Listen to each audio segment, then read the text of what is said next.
So, Tim, Yes. King of Janitors, welcome to the show.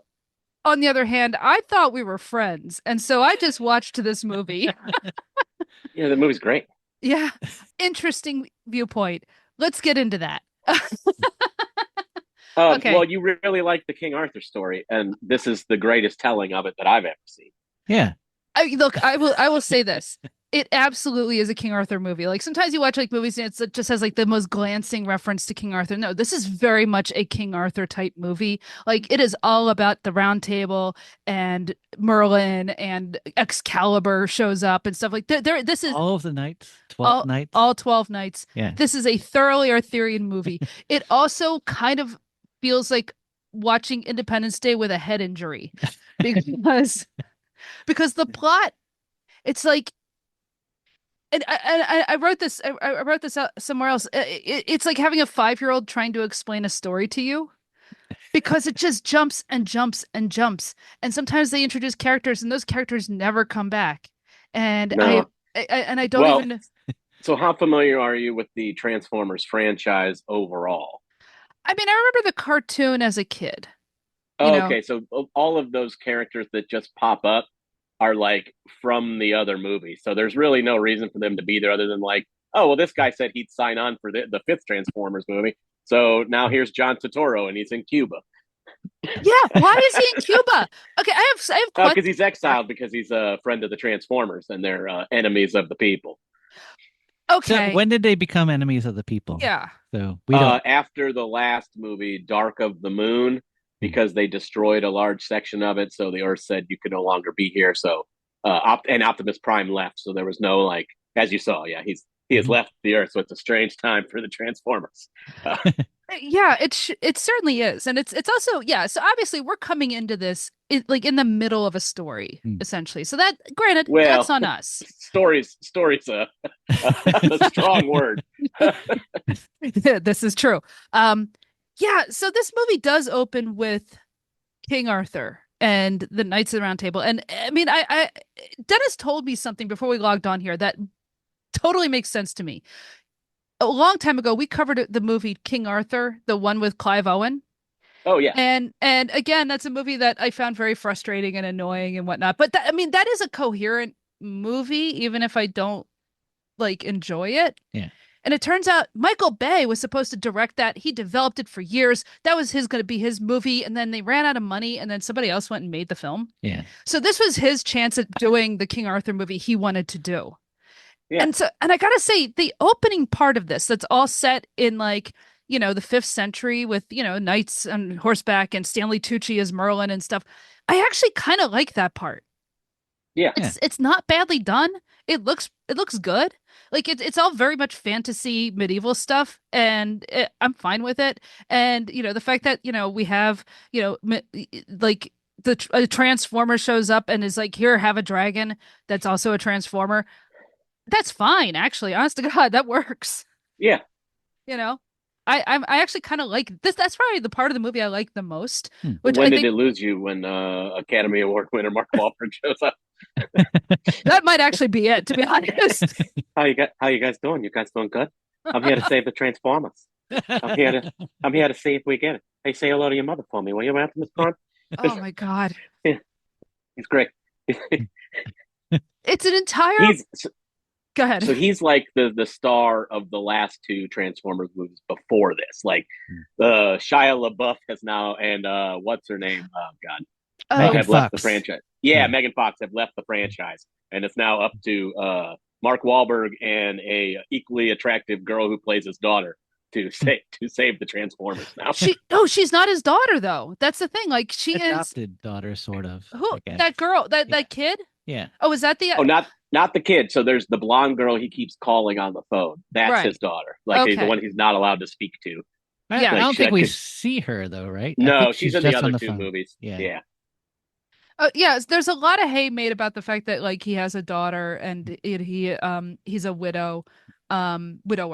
And and there's a whole thing in this where, when they get to the part where it's all like, oh, you can only really be a knight if you're what, like not Chased. chaste, not celibate but chaste. There's a lot of weird as long as he doesn't get laid, he can be a knight. But at the same time, we're trying to get him to lay Vivian, the Oxford professor lady. Like Oh it's yeah. all very weird. Like the whole sex thing. It's kind of like I don't know. It's a little Jedi-y, and Yes. it's playing with a lot of tropes. And it seems like he's deliberately like switching the movie up, like, okay, I'm gonna stop, I'm gonna make it like a sophomore comedy here, and now I'm gonna go back to action. Now I'm gonna throw in a love story for like 3 seconds, and then And see, the thing is, like, all that stuff, I've seen that work in movies, like the sophomore comedy and action, like that. Those things are, chocolate and peanut butter. That's yeah. fine. But it's the fact that this just kind of keeps switching characters and locations in a way that just, I was baffled at times. Like, okay, this movie, once you get past the King Arthur stuff, when we find out that Merlin was given a staff by, I guess, an Autobot, and there's like 12 Autobot knights who are like living in the center of the earth where a crashed spaceship is, and they're all, we later at the end of the movie find out that they've been hiding the body of Merlin down there with his staff. So you get, once we get past all of that stuff, the part that, actually I thought worked pretty well. It's kind of funny. And as an aside, when I went to look up this movie on IMDb, and I'm just like, because I'm kind of curious, like, hey, wait, was that John Goodman's voice? Of course, it's John Goodman's voice.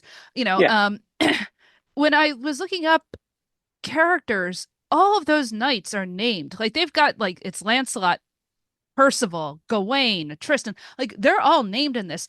Only two of them have lines, and they never address them except for Lancelot by name, and that's Yeah. fine. So what gets me though is Tony Hale is a scientist in this. He never has a name. If you look him up on IMDb, he has multiple lines. He is a character in this movie, and he's just credited as scientist. Yeah, pretty good. I watched everything with closed captions on, so I knew that the one guy was Percival because when he says his line, it says Percival, but that's the only way that they determine. You're just taking a guess. You're like, I don't even think they say that guy's name is Merlin. They call him that wizard, like Michael Bay was worried that somehow you'd have to pay royalties for the Arthurian story. Like, don't say anybody's name. I don't want everybody to think that. I feel like Tony Hale was just the John Turturro of the movie. I mean, I guess Because it's John like Turturro, yeah, then John Turturro was in it. Yeah, I know, but he's there for like, to be the science guy, yeah, but like, to be the egghead, right? Yeah, and, but then John Turturro, he's only there in like these Cuba parts. Yeah, I Which, don't. yeah, he's not allowed back in the U.S. Yeah, And I don't. First of all, which they actually filmed in Cuba, and I'm like, why did you film these in Cuba? There's like, because we had that brief period during the Obama administration where people were allowed to go to Cuba again, and then when Trump got back in, yeah. we were. Since then, we've not been allowed to go back. Yeah, because even when Biden came in, they didn't go back to the old policy, which explain that one to me. Florida's not that important. I don't care anymore. But like all the shots they're like medium shots. It's not like a establishing shot of Cuba. It's like you didn't have to film that there. That's true. Yeah. No, it was like a tax credit thing. That's fine. I'm totally okay with that. That's where the Transformers were, though, like the ones that were in hideout. So you have to film them there. You can't bring them back to the U.S. They're not allowed in, just like John Turturro. Well, that's because we all saw that movie he made about the Jesus. Yeah. By which I mean the character from The Big Lebowski. I refuse to watch that one. No, yeah. No. There are actually like 3 different actors from The Big Lebowski in this somewhere. Yeah. Because you have John Goodman doing the voice of a Transformer. And it's it's a pretty prominent one. Steve Buscemi has one line as a Transformer. Oh, yeah. One line. And then John Turturro. They really could have gotten Sam Elliott as a Transformer in here. That would have been great. Okay, that would have worked. Jeff Bridges, I'm sorry, you are not too good to be in one of these movies. Where were you? You could have been a crusty old dude. I don't care. Yeah. Yeah, good question. I'm just. He'd have a sweater. Yes, a Transformer that wears a sweater. It'd be great.